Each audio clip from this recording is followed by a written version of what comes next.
Iya, shalom Bapak Ibu, puji Tuhan kita berjumpa pagi hari ini. Ya, semua karena anugerah Tuhan, kita masih ada semua karena perkenanan Tuhan. Baik, hari ini firman Tuhan terambil dari Mazmur 66 ayat yang ke-17 dan ayat yang ke-18. Mazmur 66 ayat 17 dan ayat 18. Firman Tuhan berkata, "Kepadanya aku telah berseru dengan mulutku, kini dengan lidahku aku menyanyikan pujian." Ayat 18, "Seandainya ada niat jahat dalam hatiku, tentulah Tuhan tidak mau mendengar." Iya, saudara, Daud ya menulis Mazmur ini ya, dan dikatakan di sana bahwa ya dia menyatakan betapa dahsyat ya pertolongan Tuhan, kan betapa luar biasa karena Tuhan telah menolong ya bangsa Israel. Dikatakan di sana bahwa ya banyak yang dipersembahkan kepada Tuhan ketika mereka sedang ada di dalam malapetaka, di dalam pergumulan. Ya, mereka berseru kepada Tuhan, mereka mempersembahkan korban-korban, korban bakaran, korban sembelihan, ya, dan juga mereka berseru kepada Tuhan, memohon kepada Tuhan, ya, dan menunggu Tuhan menjawab doa-doa mereka. Dan ternyata saudara, ya di sini dikatakan pemazmur berkata, "Kepadanya aku telah berseru dengan mulutku, kini dengan lidahku aku menyanyikan pujian. Seandainya ada niat jahat dalam hatiku, tentulah Tuhan tidak mau mendengar."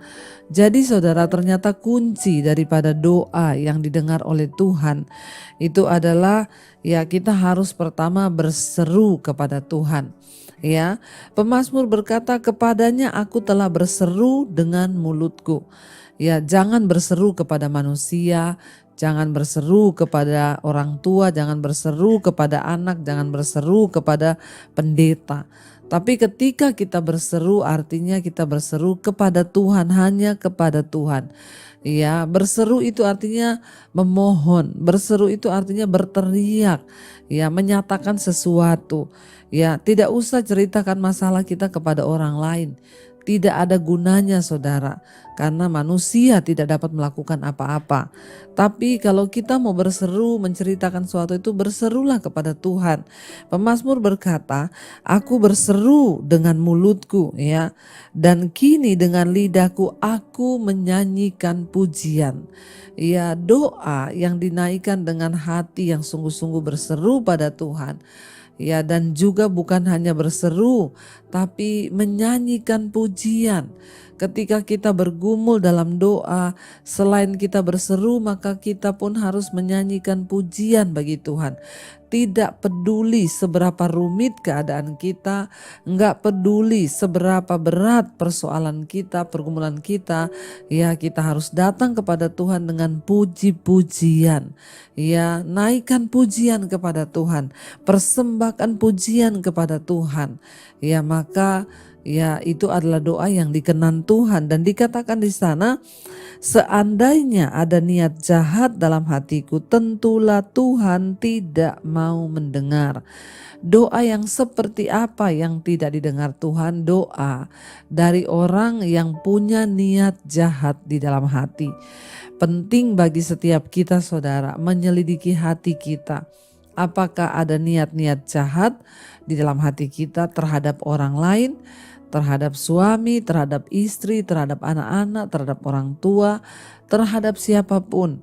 Kalau ada yang jahat di hati kita, ada ganjelan di hati kita, maka kita harus bereskan itu. Karena sehebat apapun kita berseru, sehebat apapun kita berdoa, bahkan mungkin dengan puasa, kalau ada niat jahat dalam hati kita, maka doa kita tidak akan didengar.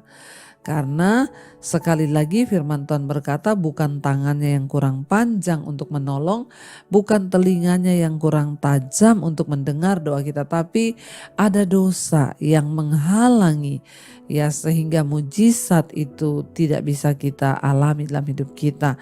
Kalau kita berdoa saudara dalam pergumulan, berserulah hanya kepada Tuhan dengan puji-pujian kepada Tuhan dan dengan hati yang murni. Jangan sampai dalam hati kita tuh ada niat jahat, sedikit pun niat jahat ya, sebab Tuhan itu tidak berkenan kepada niat jahat dalam hati kita. Karena itu mari kita mutus koreksi hati kita supaya doa-doa kita tidak terhalang. Kita mau koreksi hidup kita supaya doa-doa kita bisa didengar oleh Tuhan. Saya percaya saudara, ketika kita berseru sambil memuji Tuhan dan menjaga hati kita ini murni, maka doa kita itu akan didengar dan dijawab oleh Tuhan. Mari kita mau satukan hati, kita mau renungkan firman ini, kita berdoa.